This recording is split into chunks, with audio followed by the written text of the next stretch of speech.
Eesh, maatii Waaqayyoo.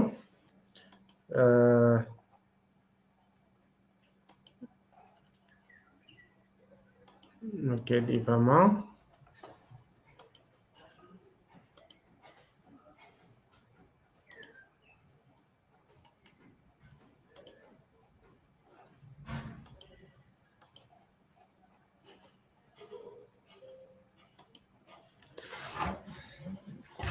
Eesh, maatii Waaqayyoo online irraa warroonni jirtan. Har'a wajjin kan ilaallu akkuma mata duree gubbaarratti isiniif kaa'etti waa'ee kitaaba Raajii Maariyaam kitaaba jedhuti. Kitaaba kana wal qabatee gaaffiiwwan obboleewwan keenya amantii biroo keessa jiranirraa haala sirriitti bal'inaan sirriitti ka'aa jira. Kitaabni kun kitaaba mana amantaa Ortodoksiiti. Hundi keenya iyyuu hin beekna. Haa ta'u malee akkaataan nuti ittiin hubannu maal fakkaata isa jedhu sanidha inni guddaan jechuudha. Osoo waa'ee kanatti seenuun dura kitaabolee mana amantaa keessa jiran akkamitti hubannaa? Akkamitti beeknaa? Akkamittis hubachuu qabna waan jedhu irratti hubannoo waliif laachuun barbaachisaadha. Mana amantaa keenyaaf bu'uura kan ta'e kitaaba qulqulluudha. Kitaabni qulqulluun bu'uura waan hundaati. Kitaaba qulqulluudhaan alas wantoonni addunyaa kanarratti raawwatamanii hin jiran jechuudha. Yookiin manni amantaa wanti isheen ragaa baatu waama kitaaba qulqulluurra waan jirudha. Garuu kitaaboleen biroo immoo mana amantaa keessatti manni amantaa kan itti fayyadamtu kitaaboleen itti dhalatoo jedhan hedduutu jiru. Kitaaboleen kunniin eenyurraa itti dhalatan yoo jenne kitaaba qulqulluurraa itti dhalatanii jechuudha. Haa ta'u garuu akka amantaatitti ragaadhaaf kan dhiyaatu kitaaba qulqulluudha malee kitaabolee biroo miti. Hundi keenya kiristaanonni hubachuu wanti qabnu jechuudha. Kitaaba qulqulluudhaan madaalamee yoo akka tasaa kitaabolee itti dhalatoo kanneen keessaa yoo rakkoon jiraates abboonni laalanii maal godhuu hin sirreessu jechuudha. Kitaaba qulqulluu ittis dabaluu irraas hir'isuun hin danda'amu. Kitaaba qulqulluu jechuudha. Kitaabolee itti dhalatoo garuu manni amantaa abbootiin jechuudha yaa'ii isaaniitiin walitti qabamanii kitaabolee kanneen maal gochuu danda'u ni sirreessu jechuudha. Yoo dogongorris yoo jiraate jechuudha. Inni biraa immoo kitaaba kana yookiin kitaabolee itti dhalatoo jedhaman kana hubachuudhaaf inni jalqabaa waa lama nu barbaachisa. Inni jalqabaa beekumsa kitaaba qulqulluu sirriitti qabaachuu qabna. Kitaaba qulqulluu beekuu, hubachuu haala sirriitti amantii nu barbaachisaa jechuudha. Inni lammaffaan immoo haala kitaaboleen kun itti barreeffaman maal keessatti yeroon isaan itti barreeffame sun maal fakkaata? Abbootii akkamiitu barreesse? Isa jedhu sanii ilaallamuun nurraa eegama jechuudha. Fakkeenyaaf kitaabni ijoolleedhaaf barraa'uu fi deemu warroota ol guddataniif inni barraa'u adda addaa jechuudha. Kanaaf kitaabolee mana kiristaanaa Ortodoksiin kitaabolee fudhattu kaniin akkasitti madaallee ilaaluu akka qabnu hunda keenyarraa eegama jechuudha.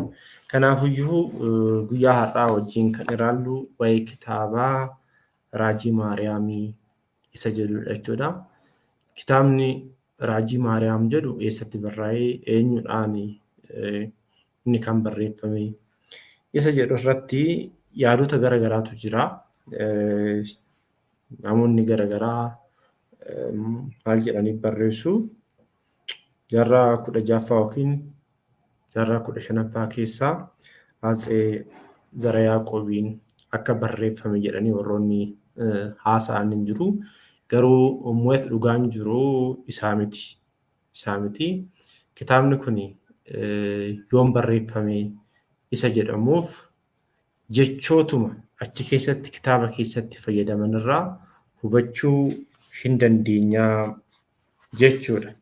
Kanaafiyyuu akkuma jedhame kitaabni kun Atsee Zara Yaaqoobiitiin barreeffame akka hin taane kiristaanonni hubachuu qabna jechuudha. Haa ta'u garuu malee yeroo inni biyya bulchaa jirutti wantoonni itti dabalaman hin jiru jechuu miti.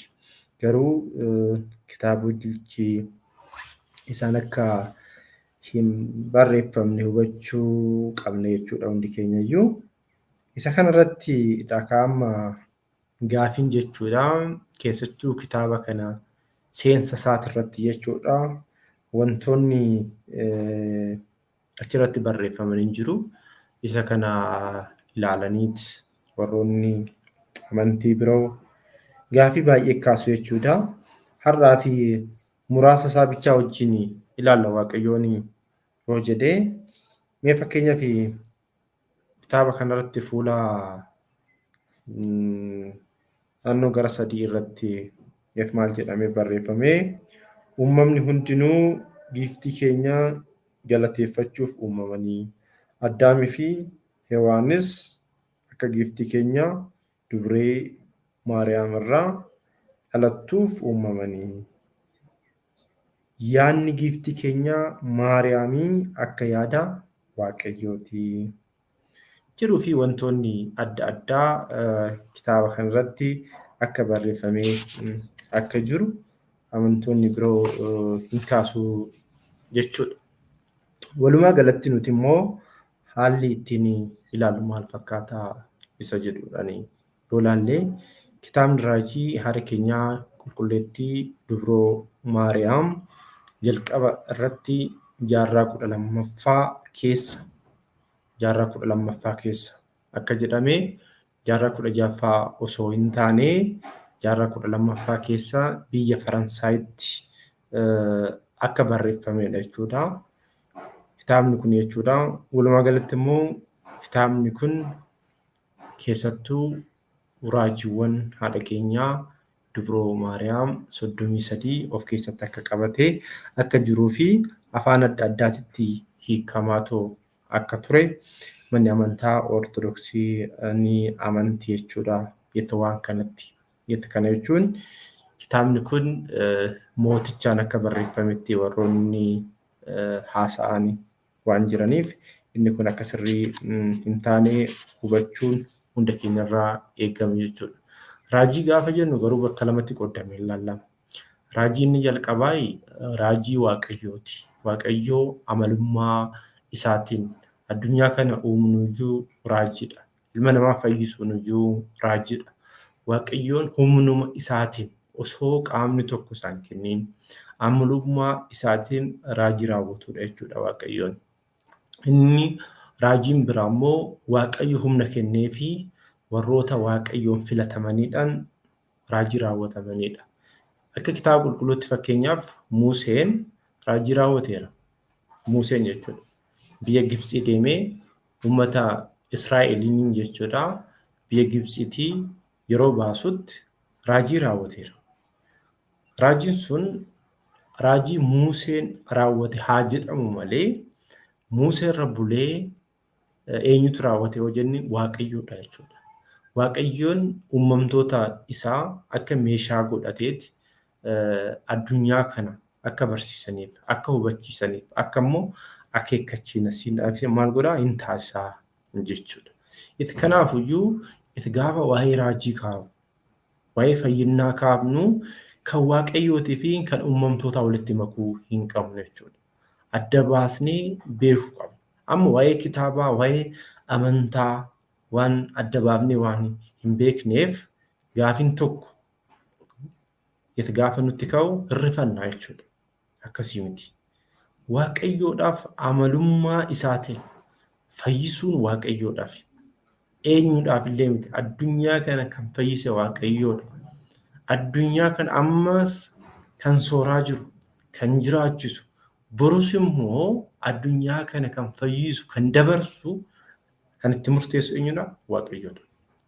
Akkuma ofiisaatii uume uumamtoota biraatiin kottaa na qarqaaraa osoo hin jedhin beekumsa isaatiin guyyoota 6 keessatti addunyaa kana kan uume Waaqayyoon akkasumas immoo addunyaa kanatti murteessuudhaaf illee qaama biraa hin barbaadu jechuudha Waaqayyoon. Kanaaf kiristaanonni hundi keenya iyyuu warroonni kiristaana jedhamu. Warroonni gooftaa keenya Iyesuus Kiristoos Waaqa jenneetu amannu dhugaa kana beekuu qabna jechuudha. Dhugaa kana beekuu qabna. Ergamoonni hin fayyisuus gaafa jennu fiigneetuma Waaqa isa Waaqni fayyisu walitti makuu qabna. Ergamoonni kennaadhaan fayyisu, Waaqayyoon immoo amalummaadhaan fayyisa jechuudha. Amalummaa uumamtoota fi uumaa walitti fiduun wal bira qabuuyyuu hin dandeenyudha. Kana kiristaanonni hundi isaatiiyyuu hubachuu qabna jechuudha.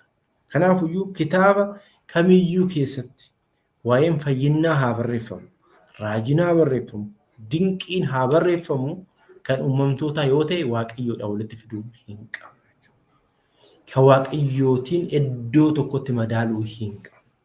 Isaan raajiin isaan raawwatan kennaa Waaqayyoo isaanii kennedha. Kitaabni qulqulluun himee hin jedha. Qulqullichi Phaawulos uffanni isaa jinnii baasaa ture. Uffanni qulqullicha eenyu? Phaawulos jechuudha. Duuka bu'oonni raajii guddaa itti raawwatanii turan. Maaliidhaaf? Waan Kiristoos uffataniif jechuudha.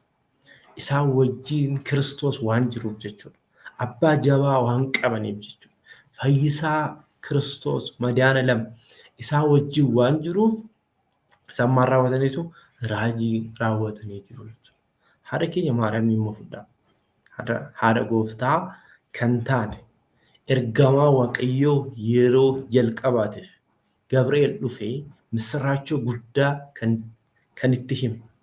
Addunyaa kanarraa adda kan taate ilma isheetiin gooftaa kootis mucaa kootis kan jettu akka dubroo Maariyaam addunyaa kanarras hin jirtu.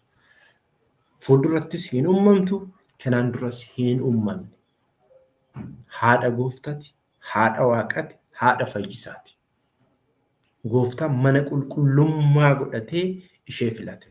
Nu uumiti kan filate ishee Waaqayyootu filate. Kanaaf immoo kabajaa guddaa isheedhaaf qabna jechuudha. Kana yoo jennu garuu ilma isheetiin wal qixa jechuu keenyaa miti. Ortodoksiin akkasittis barsiistes hin beektu. Hin beektu. Maaliifuu uumaa fi uumamaan wal bira dhufu waan ta'eef jechuudha. Dubroo Maariyaam kan uume ilma isheeti. Kan filatillee ilma isheeti. Har'as iddoo teessoo kabajaa kan kaawwate isuma jechuudha. Inni kan filate immoo Waaqayyoon kan filate immoo eenyullee buusuu hin danda'u, eenyullee aangoo irraa kaasuu hin danda'u. Kanaaf qulqulloota Waaqayyoo wanti jaalannuuf, wanti nuti kabajnuuf kanaa jechuudha. Kanaaf waa'ee kitaaba kanaa yoo dubbannu amma fe'asmees wantoonni fayyinaa haa dubbatamu, waa'een dinqii haa dubbatamu, waa'een raajii haa dubbatamu, humna Waaqayyootiinidha. Waaqayyoon isaanirra bulee kana raawwate jechuudhaaf akka ta'e hundi keenya iyyuu hubachuun kiristaanota hundarraa eegamaa jechuudha. Asirratti abboonni as keessatti barreeffaman hin jiru honnoo isaati irratti yoo argitan kitaaba kana yoo dubbiftan jechuudha. Abboonni sadeen maqaan isaanii eeramanii jiru. Maal jedhamu? Abbaa Mikaa'el, Abbaa Gabri'eel, Abbaa Yohaannis warroonni jedhamanii eeramanii jiru. Isaan kunis garuu Itoophiyaanota miti. Gibsiidha. Kanaafiyyuu kitaabni kuniyyuu yeroo jalqabaatiif Gibsi keessaa gara Itoophiyaa akka dhufee hin beekamaa jechuudha. Innis bara mooticha Zara Yaaqoob akka ta'edha. Isa kana ilaalaniitidha. Namoonni baay'een mooticha kanaan barreeffame jedhanii too ilaalu malee mooticha kanaan akka barreeffamne hubachuun kiristaanota hundarraa eegame jechuudha. Haa ta'u abbaa fi eenis haa barreeffamu. Kitaabichi kun waa'ee sagalee Waaqayyoo ilmaan namaa Waaqayyootti akka dhiyaatan, ilmaan namaa dinqii Waaqayyoo, raajii Waaqayyoo akka hubataniidhaaf malee Waaqayyoo irraa kan nu fageessu akka hin taane kiristaanonni hubachuu qabna jechuudha. Isa kana keessatti haalaan wantoonni kaafamu keessaa inni tokko giiftiin keenya addunyaan uumamuu isaatiin dura yaada Waaqayyootiin yaadamtee ni jiraatti turte jedha. Asuma kitaaba kanarratti jechuudha. Kitaaba kanarraa fudhataniiti namoonni baay'een akkamitti osoo addunyaan kun hin uumamin dura turte isheen koo kaakuu haarawaa keessatti ergamaan Gabriel itti dhufee kan itti dubbateedha. Isa jedhanii warroonni yaadanii hin jiru jechuudha. Kun immoo maalirraa ka'a yoo jenne amalummaa Waaqayyoo beekuu dhabuurraadha. Namoonni baay'een amalli Waaqayyoo maalidha? Waaqayyoon baraan yeroodhaan hin daangeffamu. Addaam akka mukaa isa balasiisan akka nyaatu Waaqayyoon hin beeku ture. Waaqayyoodhaaf garuu hin beekaa wantoonni jedhan kun Waaqayyoodhaaf hin ta'a. Akkasitti ta'uu galu yaa kiristaanotaa jechuudha. Jechuun warroota kanaaf immoo jechuun kitaaba qulqulluurraa jechuudha. Wanta muraasa waa haa eeruuf jechuudha. Walumaa galatti garuu wanti hubatamuu qabu Waaqayyoodhaaf hin beekuu hin jedhamu. Waaqayyoodhaaf beekumsi daangaa hin qabu. Gooftaan keenya Kiristoos addunyaan kun osoo hin uumamin dura akka dubroo Maariyaam irraa akka dhalatu. Dhalatees immoo gidiraa akka fannifamu. Fannifamee immoo du'ee du'a moo'ee akka ga'u hin beeka. Maal waan ta'eef Waaqayyoo waan ta'eef Waaqayyoodhaaf immoo beekumsi daangaa hin qabu waan ta'eef jechuudha. Kun akka raajitti akka gaafiitti illee nutti ka'uu hin qabu jechuudha. Maal jedhaa?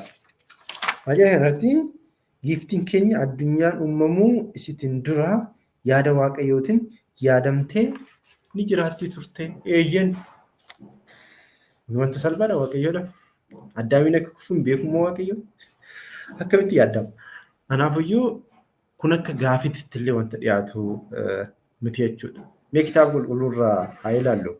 Maatiyos boqonnaa 25 lakkoofsa 31 irratti akkana jedha. Yeroo sanaa jedha gooftaan keenya Kiristoos maqaa isaatiif galanni haa ta'uuti. Yeroo sanaa mooticha warra karaa mirgaan jiraniin abbaa koo kan isin eebbise addunyaan osoo hin uumamin dura mootummaa inni isiniif qopheesse akka dhaaltaniif koottaa jedha. Addunyaan osoo maal hin ta'e? Osoo hin uumamin. Addunyaan tun osoo hin uumamin Waaqayyoon nuuf mootummaa bara biraa maal godheera? Qopheesseera. Kana jechuun immoo Addaamiin akka kufu Waaqayyoon beekeera jechuudha dursee. Beekuyyuu miti akka nu fayyisullee Waaqayyoon beekee mootummaa bara baraa gannat osoo hin taane mootummaa bara baraa nuuf maal nu godheera? Nu qopheesseera. Kun Waaqayyoodhaaf wanta nu miti jechuudha. Isa bichaa miti. Gooftaan keenya Kiristoos ammas maqaa isaatiif galanni haa ta'uuti. Wangeela Yohaannis boqonnaa 17 lakkoofsa 24 irratti immoo akkana jedha. Yaa Abbaa, addunyaan osoo hin uumamin waan na jaalatteef kan naaf kennite isaan ammoo ana waliin akka ta'aniif nan jaaladhaa jedha. Maal jenna nuti? Gooftaan keenya Kiristoos dhaloota lama qabaa jedha. Addunyaan kun osoo hin uumamin haadha malee abbaarraa. Addunyaan tun immoo erga uumamtee abbaa malee haadharraa jenna jechuudha. Kanaaf jalqabuma osoo addunyaan kun hin uumamin hin dura jennaa miti. Waaqayyoon amalummaa isaatiin maal ta'en faarfatamaa jenna. Amalummaa isaatiin. Amalummaa isaatiitu isa faarfataa jechuudha. Waaqayyoon jechuudha. Waaqni nuti waaqessinu waaqa yeroodhaan daangeffamu miti. Waaqa iddoodhaan daangeffamu illee miti yaa obboleewwan koo. Kanaafidha gooftaan keenya Kiristoos maqaa isaatiif galanni haa ta'uuti. Yaa Abbaa addunyaan osoo hin uumamin waan na jaalatteef jedhe. Addunyaan ture osoo maal ta'e hin uumamin waan na jaalatteef. Kanaaf Waaqayyoon amalummaa keenyaan jechuudha. Akka namaatitti akka beekumsa keenyatti beekumsa Waaqayyoo madaaluu hin qabnu jechuudha. Yeroo san kufnaa jechuudha. Yeroo san kufna. Addunyaa irratti wantoonni jennu hundi isaatuyyuu Waaqayyoodhaaf kan madaalu miti. Fakkeenyaaf Waaqayyoon haa qulqulleeffamuu jenna. Waaqayyoon akkam ta'e qulqulleeffama. Waaqayyoon haa galateeffamuu jenna. Inni amalummaa isaatu kan galateeffame jechoota hin qabnu waan ta'eef fayyadamu. Jechoota hin qabnu waan ta'eef. Kana yoo goonu immoo Waaqayyootti waa hir'atee yookiin Waaqayyoodha waa hin dabalama jechuu keenyaa miti. Nutu kabajama. Nutu eebbifamaa jechuudha. Nuti ijoolleen isaa hin eebbifamna, hin kabajamna jechuudha. Kanaafuu haala saniin haa hubatamuu jechuudha. Ammas imee Faarsaa Daawit 139 lakkoofsa 16 irratti akkana jedha. Qaama koo ijaarramnee ija keen na ilaalan. Mirgoonni kee uumaman hundi tokkoyyuu osoo hin hafin kitaaba irratti barreeffamanii jedha. Agartanii? Waaqayyoon osoo nuti uumamin innuyyuu dura kitaaba irratti nu maal godheera? Nu barreessee jira jechuudha. Kana jechuun immoo Waaqayyo erga dursa murteessee inni jedhu immoo kaafin biraan nutti ka'u. Waa'ee dubbii amantaa keessatti yoo barattan namni tokko waa sadii qabaa jenneerra. Bilisummaa qaba, filannoo qaba, itti gaafatamummaa qaba. Sammuu Waaqayyoon nu kenne kanaan waan gaarii hojjechuu dandeenya, waan gadhee hojjechuu dandeenya. Waaqayyoon humnaan jechuudha akka nuti waan gaarii hojjennu nun taasisu. Ammas Waaqayyoon humnaan akka waan gadhee hojjennu nun taasisu. Waan gaarii fi waan gadhee sammuun keenya kun adda baasee beeka. Amma namni haasu tokko hojii gaariidhaan jedhu. Namni nama arrabsu suni hojii gaariidhaan jedhu. Hojii gadhee akka ta'e hin beeka. Namni sagaagalullee akkasuma. Namni nama ajjeesullee akkasuma jechuudha. Hojii gadhee akka ta'e hin beeka. Maaliifuu sammuu keenya keessatti humni guddaan tokko jira. Inni wanta nu hojjenneef deebii kan nuuf laatu. Waan gaarii yoo hojjenne guyyaa waan gaarii yoo hojjenne halkan waan gaarii saniif hamilee nu laata. Waan gadhee immoo yoo hojjenne wantoota saniin maal nu laata? Waan gadhee akka hojjenne deebii nuuf kennaa jechuudha. Kanaafuyyuu addunyaan kun osoo hin uumamin dura Waaqayyoon akka nu beeku erga hubatamee giiftiin keenya Dubroo Maariyaam kophaa ishee hin beekamtu jechuu hin dandeenye jechuudha. Akka gooftaan keenya Kiristoos akka dhufee isheerra akka dhalatu Waaqayyo biratti hin beekamtu jechuun gowwummaadha yookiin gantummaa akka ta'e hubachuu qabna jechuudha kiristaanonni. Ermiyaas immoo akkana jedha. Ermiyaas boqonnaa 1 lakkoofsa 5 irratti akkana jedha. Garaa keessatti osoon si hin hojjetin si beekeeraa. Gadaamessa keessatti si eebbisee jira jedha Waaqayyoon. Gadaamessuma maal isaa keessatti? Haadha isaa keessatti jechuudha. Kanaaf Waaqayyoodhaaf wantoonni akkanaa kunniin akka hin eeramnes jechuudha. Waaqayyoodhaaf hin beekuu, hin beekaa minamni kan jedhu kuni akka gaafitti illee hin ka'uu ture jechuudha. Efesoon boqonnaa 1 lakkoofsa 4 irratti mee akkana jedha.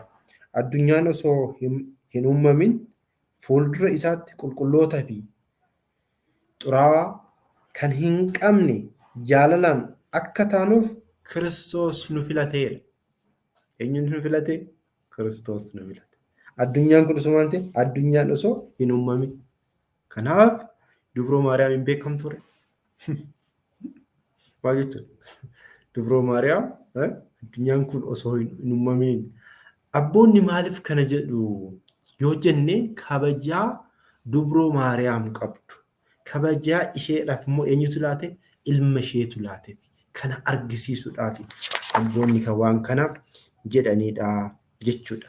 Kanaaf haati keenya qulqulleettiin Dubroo Maariyaamis yaada waaqayyootiin yaadamtee ni jiraatti turte kan jedhu seensa raajii Maariyaamii kitaaba kana keessatti barreeffame akka kitaaba qulqulluuttis yoo ilaalle akka sammuu keenyattis yoo yaadne dogongora tokkoyyuu akka hin qabne hubachuun nurraa eegama jechuudha. Inni lammaffaan immoo erga kana jedhaniin boodatti immoo gaaffii lammaffaa immoo itti nu dhufu. Inni maalidhaa? Raajii ishee kan dhaga'e akka foonii fi dhiiga fudhatetti ni ta'aafii jedha. Kana maal isiniin jedha dura? Waa'ee kitaabolee kanaa hubachuudhaaf dursa waa'ee kitaaba qulqulluu hubachuu qabnaa isiniin jedheera. Kanaafan kana kaase. Waa'ee dhiigaa fi foon gooftaa iccitoota mana kiristaanaa keessatti warroonni barattan isiniif gala jedhee yaada. Warroonni kuuwwan waan hin baranneef isaanii galuu diduu danda'a. Nuti garuu utubaawwan 5 mana amantaa keessaa inni tokko iccitii maalitii? Iccitii qurbaanaati yookiin kabajamaa waa'ee dhiigaa fi foon gooftaati. Isa bichaayyuu miti iccitiiwwan mana kiristaanaa 7 keessaayis inni tokko iccitii qurbaanaati. Kana keessatti sirriitti barannee jirra. Waa'ee kanaa sirriitti yeroo biraa yoo barbaanne wajjin haasa'uu ni dandeenya jechuudha. Haa ta'u garuuyyuu seensa yookiin waa'ee isa kanaati irratti maaliif dubbatame? Akka barreeffamee jirutti raajii ishee kan dhaga'e akka foonii fi dhiiga fudhatetti ni ta'aafi. Inni jedhu kuni dhuguma raajii Maariyaamii yoo dhaggeeffannee fi dhiiga gooftaa keenya Kiristoosidhaan wal qixa jechuudha. Gonkumaa kiristaanota wanti hubachuu qabdan. Addunyaan kun osoo bakka tokkotti cuuffamte. Addunyaan kun jechuudha odoo bakka tokkotti cuuffamte dhiigaa fi foon Kiristoositi. Walqixa jechuu miti, walqixa jechuu miti madaaluudhaafiyyuu hin danda'amu. Hin danda'amu. Waa'ee dhiigaa fi foon gooftaa jechuudha. Akka salphaatti waan laalamu miti kiristaanotaa akkasii miti. Gonkuma yaadni kitaabichaa isa kanaa miti. Dubbichis immoo hin ta'usi. Hin ta'usi. Kanarratti hubachuu qabna.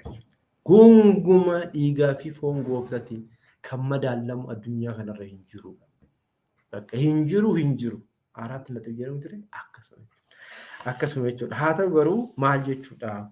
Isa jedhu san adda baafnee beekuun hunda keenyarraa eegama jechuudha. Maaliidhaaf akkas jedhani?